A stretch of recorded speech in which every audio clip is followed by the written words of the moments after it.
کسی نے کہا کہ چمڑے کی جیکٹ پہننا اور اس میں نماز پڑھنا کیسا ہے، اور اگر پتہ چل جائے کہ یہ سور کے چمڑے کی بنی ہوئی ہے تو کیا حکم شرع ہوگا؟ دیکھیں سور کی ہو تو پھر تو کوئی اس میں رعایت نہیں مل سکتی ہے کہ سور کا ایک ایک جز حرام ہے، ناپاک ہے، تو اس میں اگر آپ نے پہن کے نماز پڑھ لی اور بعد میں پتہ چلا یہ نماز نہیں ہوئی تو دوبارہ اس کو پڑھنا ہوگا۔ باقی کسی بھی جانور کی، چاہے شیر کی ہو، چیتے کی کھال ہو، مگرمچھ کی ہو، فرض کر لیں کسی بھی جانور کی کھال ہو، اگر اس کو پہلے خشک کر لیا گیا،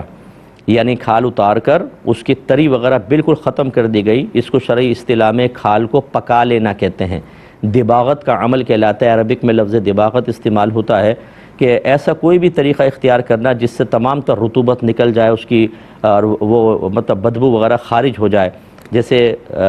یہ سمندری نمک لگا کر اس کو ڈال دیتے ہیں اور اس میں ساری تری وہ نمک جو ہے وہ نکال لیتا ہے، پھر اس کو خشک کر لیتے ہیں تو بالکل پھر یہ چمڑا استعمال کے قابل ہو جاتا ہے۔ تو اگر ایسا ہے تو دباغت کے بعد ہر جانور کی کھال پاک ہو جاتی ہے، چاہے اس جانور کا کھانا حرام ہو، تو اس میں اگر جیکٹ بنا لی جائے تو بالکل ٹھیک ہے، لیکن سور کی جیکٹ کی بالکل اجازت نہیں ہوگی، جیسے کہ آپ کو عرض کیا۔ مختصر سا بریک لیں گے، انشاءاللہ حاضر ہوتے ہیں تھوڑی دیر کے بعد۔ بسم اللہ الرحمن الرحیم۔ ایک بھائی نے پوچھا کہ ایک شخص نیا نیا نمازی بنا تھا، کچھ ہی عرصے میں اس نے خوب اپنے ماتھے کو رگڑا اور ماتھے پہ نماز کے نشان آ گیا، تو میں نے اس کو یوں کہا کہ یار 20 سال سے میں نماز پڑھ رہا ہوں، میرے ماتھے پہ نشان نہیں آیا، امام صاحب 40 سال سے نماز پڑھ رہے ہیں، ان کے ماتھے پہ نشان نہیں آیا، تو تم نے کیوں رگڑ رگڑ کے نشان بنا لیا؟ تو اس پر وہ شخص ناراض ہو گیا اور اس نے کہا کہ اب میں نماز پڑھنے نہیں آؤں گا، اور پھر وہ بعد میں نہیں آیا۔ تو کیا اس کا وبال مجھ پر ہوگا یا نہیں؟ دیکھیں یہ چونکہ معاملہ بین بین ہے، وبال ہو بھی سکتا ہے اور نہیں بھی ہو سکتا، یہ مشیت الہی پر موقوف ہے، کیونکہ جب آپ کی نیت اس کو نماز سے بھگانے کی نہیں تھی، آپ تو یہ کہنا چاہ رہے تھے کہ یار یہ آپ نے جو زبردستی نشان بنانے کی کوشش کی ہے، یہ ہو سکتا ہے ریاکاری ہو اور اس پر آپ کو گناہ ملے، سزا ملے، تو آپ ایسا نہ کریں۔ اب اس کا ناراض ہونا بیجا تھا، لیکن دوسری چیز یہ ہوتی ہے کہ آپ نے اس کی ذہنی صلاحیت اور اس کے پہلے طبیعت، کیفیت کو کیوں نہیں جانچا پرکھا کہ میں اگر یہ بات کہوں گا تو کیا رزلٹ نکلے گا؟ بہت سارے لوگ ایسے ہوتے ہیں جن کو تبلیغ دین کرنی بالکل نہیں آتی، وہ نہیں دیکھتے کہ موقع محل کیا ہے، سامنے والے کی طبیعت کیا ہے، مقتضائے حال کیا ہے، یعنی مجلس اور محفل میں بیٹھے ہیں، یہاں پر بات کہنی چاہیے نہیں کہنی چاہیے، تنہا کہنی چاہیے سب کے سامنے۔ وہ کہتے ہیں میں تو حق بات کہتا ہوں، بھائی حق بات کہنے کے لیے بھی ایک موقع کی مناسبت چاہیے، اس میں پھر وہ ہر طرح کے جملے کہہ دیتے ہیں، سامنے والا بیچارہ بیڈ فیل کر جاتا ہے اور نقصان ہوتا ہے۔ لہذا چونکہ اس میں دونوں پہلو ہیں، آپ اللہ کی بارگاہ میں بہرحال توبہ کریں، اور میرا مشورہ یہ ہے کہ اس کے پاس جا کر آپ عاجزی اختیار کرتے ہوئے، اگرچہ آپ نے غلط نہیں کہا لیکن آپ کہیں گے مجھے دل آزاری ہوئی، میں آپ سے معافی چاہتا ہوں، لیکن آپ آئیے نماز پڑھیں، اور ان کو وہ حدیثیں دکھائیں کہ جس میں ریاکاری کے اوپر آخرت میں سزا بیان کی گئی ہے، اور آپ کہیں کہ میرا مقصد بہت اچھا تھا، دیکھیں اگر آپ ایسا کریں گے تو ایسا ہوگا۔ یہ تو چلیں ایک ایسی چیز تھی کہ اس میں دونوں پہلو نکل رہے تھے، لیکن میں ضمناً اسی سوال کے ضمن میں کچھ لوگوں سے گزارش کرتا ہوں کہ بعض اوقات ایسا ہوتا ہے کہ کسی کو کلمہ کفر کہنے پر مجبور کر دیا جاتا ہے، جیسے مثال کے طور پہ کسی کو سمجھایا کہ یہ سنت ہے آپ اختیار کریں، اس نے سستی کی تو جواب میں فوراً یوں کہہ دیتے ہیں یار تم کافر ہو کہ تم یہ نہیں کر رہے ہو؟ وہ کہتا ہے معاذ اللہ ہاں میں کافر ہوں، تو یہ آپ نے اس کے منہ سے کفر نکلوایا، ایسا کہنے کی ضرورت کیا تھی آپ کو؟ اس پر آپ کا سخت گرفت ہوگی، اور اس میں یہ شخص بھی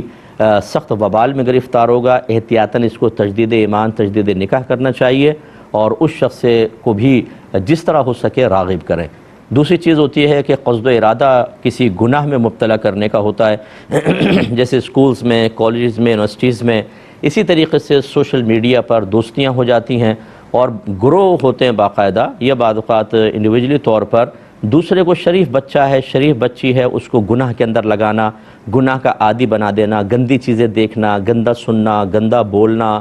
گندی دوستیاں، خراب قسم کی چیزیں جیسے ڈرگز وغیرہ پرووائڈ کرنا، تو یہ بہت سے لوگ ہوتے ہیں جو اس کام میں لگا دیتے ہیں۔ یاد رکھیں کہ پھر اگر آپ نے کسی کو ترغیبیں دیں، اس کی طبیعت کو گندا کر دیا، اس کے ذہن کو گندا کر دیا، اس کو زنا کی طرف مائل کر دیا، جتنے گناہ کرتا رہے گا اس شخص پر وبال ہے۔ اس وبال سے ہٹنے کا طریقہ یہ ہوتا ہے کہ جتنی محنت اسے گناہ میں لگانے میں کی تھی، اتنی محنت اس سے بلکہ ڈبل محنت اسے گناہ سے ہٹانے میں کرے۔ اگرچہ کابری نے لکھا ہے بالکل کہ اگر یہ پوری دیانتداری سے اللہ کی بارگاہ میں توبہ کر کے پورے اخلاص سے اس کو گناہ سے ہٹانے کی کوشش کرے لیکن وہ باز نہ آئے تو یہ انشاءاللہ آخرت میں بری ذمہ ہوگا کہ اس کے ذمہ یہی تھا۔ پہلی بات تو یہی تھی کہ شیطان کا ساتھی بن کے کسی کو گناہ کی طرف مائل نہ کرو، لیکن کر دیا تھا تو اب اس کے لیے مکلف اسی بات کا تھا کہ اسے گناہ سے بچائیں۔ تو جتنے میرے بچے خاص طور پہ ینگسٹرز مجھے دیکھ رہے ہیں، خدا را پہلی بات تو ہے کہ گناہ انسان کو نہیں کرنا چاہیے، چاہے جلوت میں ہوں سب کے سامنے، چاہے خلوت میں یعنی تنہائی میں ہوں۔ دوسرا یہ کہ خدا نخواستہ اگر کوئی گناہ ہو، کوشش یہ ہونی چاہیے کہ اپنی ذات تک اس کو محدود رکھے انسان۔ میں اجازت نہیں دے رہا ہوں، میں نے پہلی وہ بات بولی، اگر خدا نخواستہ ہو تو کم از کم یہ تو آدمی سوچ لے کہ چلو میری ذات کے ساتھ ہے، اس کا حساب میں اللہ کی بارگاہ میں ہی دوں گا۔ تیسری چیز جو ہے سب سے خطرناک ہے کہ کسی کو گناہ گار بنا دینا۔ جو ہمارے بچے ایسے مجھے دیکھ رہے ہیں کہ بعض اوقات دوستیاں کر کے گندا لٹریچر پرووائڈ کرنا، گندی پکچرز دینا، اگر کوئی بیچارہ آپ کا ساتھ نہیں دے رہا تو اس کو شرمندہ کرنا ہے، تو تم تو لڑکی ہو، تجھے مرد ہونے نہیں چاہیے تھا، تجھے لڑکی ہونا چاہیے تھا۔ اسی طرح لڑکیاں ہوتی ہیں کہ جو لڑکوں سے دوستیاں کرنا، ان سے بیلنس ڈلوانا، ان کو رات میں خوب ان کے ساتھ الٹی سیدھی باتیں کرنا، وہ شریف بچیوں کو اس طرف لگا دیتی ہیں۔ کوئی ایسی ہماری بچی سن رہی ہے تو ناراض نہ ہو، ناراض ہونے کا کوئی فائدہ نہیں ہے۔ آپ مجھے برا بھلا کہیں گے، میری صحت پہ کوئی فرق نہیں پڑے گا،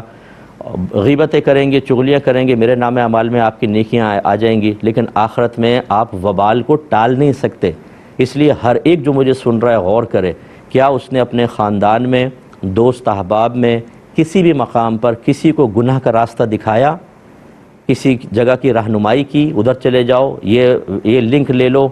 اس کو کلک کرنا، کیا سامنے آتا ہے دیکھو، یہ سنو، یہ کرو، یہ ڈرگز وغیرہ یوز کرو۔ اگر کوئی ایسا ہو تو اللہ کی بارگاہ میں توبہ کریں کہ یہ اتنا بڑا گناہ جاریہ ہوتا ہے کہ شاخ در شاخ چلتا چلا جاتا ہے۔ اور خاص طور پہ وہ میرے بچے کہ جو اپنے فیس بک پیج کے اوپر گندی چیزیں لگا دیتے ہیں، گندی قسم کے خلاف شرع باتیں، ان کو لوگ کاپی کر لیتے ہیں، اپلوڈ کر لیتے ہیں، پھر وہ آگے اتنا بڑا گناہ جاریہ ہو جاتا ہے بعض اوقات کہ کچھ انتہا نہیں۔ ان تمام چیزوں سے بچنے کی کوشش کیجیے۔ یہ کہتے ہیں کہ نئے گھر میں اگر شفٹ ہو رہے ہوں تو اس کے لیے کیا قرآن خوانی ضروری ہوتی ہے یا کچھ اور بھی کوئی کام کرنا ضروری ہوتا ہے؟ دیکھیں، ضروری بمانا فرض یا واجب نہیں ہے، ٹھیک ہے نا، کوئی فرض یا واجب نہیں ہے، لیکن یہ بہت اچھی بات ہے کہ جب آپ اللہ تعالیٰ کی کسی نعمت کو حاصل کریں تو اس نعمت کے استعمال کے سے پہلے اللہ تبارک و تعالیٰ کے ذکر کو وہاں پہ کریں، قرآن پاک وغیرہ پڑھیں، بہت اچھی چیز ہے۔ لیکن یہ پیشہ ور والی قرآن خوانی نہ کروائیں کہ کسی حافظ صاحب کو بلوا لیا اور وہ سارے بچے بلند آواز سے قرآن پڑھ رہے ہیں۔ یاد رکھیں کہ ایسی قرآن خوانی گناہ ہے۔ ہاں، اگر وہ آتے ہیں اور اس پہ کوئی اجرت نہیں لیتے، یہ اجرت لینا بھی، قرآن پڑھنے پہ اجرت لینا بھی گناہ ہے، یاد رکھیں طاعت پر اجرت گناہ ہوتا ہے، جبکہ سخت ضرورت نہ ہو، جیسے امام ہیں، استاد ہیں، مؤذن ہیں، خادم ہیں، کہ اگر ان کو اجرت پہ نہ رکھا جائے، ان کو اجرت نہ دی جائے، سیلری نہ دی جائے تو یقینی سی بات ہے دوسرے کام بھی کریں گے اپنے گھر چلانے کے لیے، تو پتہ چلا کہ جی حافظ صاحب تو وہاں بیٹھے ہوئے ہیں دکان کے اوپر، یہاں اذان کی ضرورت ہے۔ اس وجہ سے چونکہ کار دین صحیح طریقے سے ادا نہ ہو پاتا تو فقہا نے بعض چیزوں میں طاعت پر اجرت لینے کو جائز قرار دے دیا، لیکن حقیقتاً اور اصلاً کسی بھی نیکی پر اجرت لینا گناہ ہوتا ہے۔ تو یہ قرآن خوانی پر اجرت لینا گناہ ہے، یاد رکھیں۔ اس لیے حافظ صاحب کو پہلے کہہ دیں آپ تشریف لائیں، قرآن پڑھیں، ہم آپ کو کچھ بھی نہیں دیں گے، صراحتاً کہہ دیں۔ پھر بعد میں آپ چاہے کچھ دینا چاہیں کوئی الگ بات ہے، وہ کوئی مسئلہ نہیں ہے، اور آ کے سب بالکل آہستہ آہستہ پڑھیں۔ یہ جو حافظ صاحب ہوتے ہیں بعض اوقات زور سے پڑھو، زور سے پڑھو، وہ بچے چیخ چیخ کے پڑھ رہے ہوتے ہیں، جیسے مدرسے میں تو چل جاتا ہے، وہ تعلیم و تعلم ہے، میں قرآن خوانی کی بات کہہ رہا ہوں، ایسا نہیں کر سکتے ہیں، وہاں پہ سب آہستہ آہستہ پڑھیں کہ بس اپنے کان تک آواز آئے، پھر آپ کریں، ورنہ نہ بلائیں کسی کو، آپ خود قرآن پاک کھولیں اور کچھ حصہ قرآن پاک کا پڑھ کر دعا کریں کہ اللہ تعالیٰ اس گھر میں برکت عطا فرما، بالکل برکت حاصل ہو جائے گی۔ یہ کہتے ہیں کہ اگر کسی بہن کی ڈیلیوری کا آخری وقت آ جائے تو ایسی صورت میں اس بہن کو کیا پڑھنا چاہیے اور کیا عمل کریں کہ اولاد نیک ہو؟ دیکھیں، یا سلاموں کا ورد رکھنا بہت اچھا ہے، درود پاک بھی پڑھ سکتی ہیں، وہ ورد رکھیں کیونکہ اس وقت رحمتیں برکتیں نازل ہوتی ہیں اور اللہ تعالیٰ آسانی عطا فرمائے گا۔ نیک اولاد کے لیے ایسا نہیں ہے کہ آپ کچھ بھی کرتے رہیں اور ڈیلیوری کے وقت بس کچھ پڑھ لیں تو بچہ نیک پیدا ہو جائے گا، ایسا نہیں ہوتا۔ اس کے لیے پہلے تو ماں باپ کو خود رزق حلال کھانا ہوتا ہے، اگر اندر حرام ہوگا، اسی سے آپ کا جسمانی جز بنتے ہیں، اسی سے بچہ پیدا ہوتا ہے، تو وہ حرام جو غذا کھائی ہوتی ہے اس کا اثر بچے میں آئے گا، اور بچہ شروع سے ہی نافرمان اور اللہ تبارک و تعالیٰ کی اطاعت سے دور بھاگنے والا اور گناہوں کی رغبت رکھنے والا ہوگا، اس لیے رزق حلال بہت ضروری ہوتا ہے۔ دوسرا پھر علم دین سیکھنا تاکہ شریعت کے تقاضے کے مطابق عمل کریں۔ جو ماں باپ گناہ کرتے ہیں، گناہوں کا وبال، گناہوں کی نحوست آہستہ آہستہ بچے کے اندر اثر انداز ہوتی ہے، یہ یاد رکھیں۔ جیسے اگر ماں باپ نیک ہوں تو بچے بھی نیک ہوتے ہیں، ان کے اثرات جاتے ہیں اولاد کے اندر۔ تیسری چیز یہ ہے کہ جب جسمانی تعلق قائم کریں زوجین، تو اکابر نے لکھا ہے، بلکہ نبی کریم نے تلقین فرمائی کہ جسم کو ڈھک لینا چاہیے، ورنہ بچے بے حیا پیدا ہوتے ہیں۔ اور اسی طریقے سے بسم اللہ الرحمن الرحیم ضرور پڑھ لینا چاہیے، یعنی جسم ڈھکا ہو تو بسم اللہ الرحمن الرحیم پڑھ لیں، تو پھر شیطان اس کے، اور ایک دعا بھی ہے اس کی جسمانی تعلق قائم کرنے سے پہلے کی، تو شیطان کا اثر بچے تک نہیں پہنچتا۔ ہم ان تمام چیزوں کا کوئی اہتمام نہیں کرتے، اور تمنا یہ ہوتی ہے کہ بغیر کچھ کیے ہمیں انعام اللہ تعالیٰ کا مکمل طور پر مل جائے۔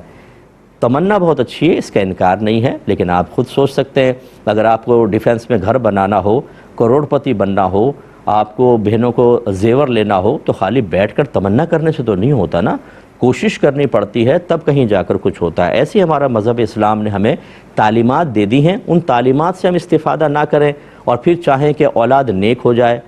ہو سکتی ہے اولاد پھر بھی نیک ہو سکتی ہے، کوئی میں حکم نہیں لگا رہا ہوں، اللہ کی مرضی۔ اللہ تعالیٰ بچے کو کسی ایسے لوگوں سے ملوا دے کہ ماں باپ بعض اوقات نیک نہیں ہوتے، نہ تربیت کرتے ہیں، نہ دین سکھاتے ہیں، لیکن بچہ ایسے لوگوں کے درمیان چلا جاتا ہے جن سے دین سیکھ لیتا ہے، نیک پرہیزگار بن جاتا ہے۔ اس میں بہرحال ماں باپ کا کوئی کمال نہیں ہوتا، یہ بھی پاسبل ہے، لیکن اکثر میں نے یہ دیکھا ہے، میرے 34 سالہ جو تبلیغ دین کی میری زندگی ہے، کہ جب ماں باپ کیئر نہیں کرتے ہیں، خود سنجیدہ نہیں ہوتے ہیں، تو بچے عموماً نیک نہیں بنتے ہیں بلکہ وبال جان بن رہے ہوتے ہیں، اس لیے تھوڑا سا خیال رکھیں۔ ایک بھائی نے فرمایا کہ قبضہ کر کے راستے کو چھوٹا کر دینا کیسا ہے؟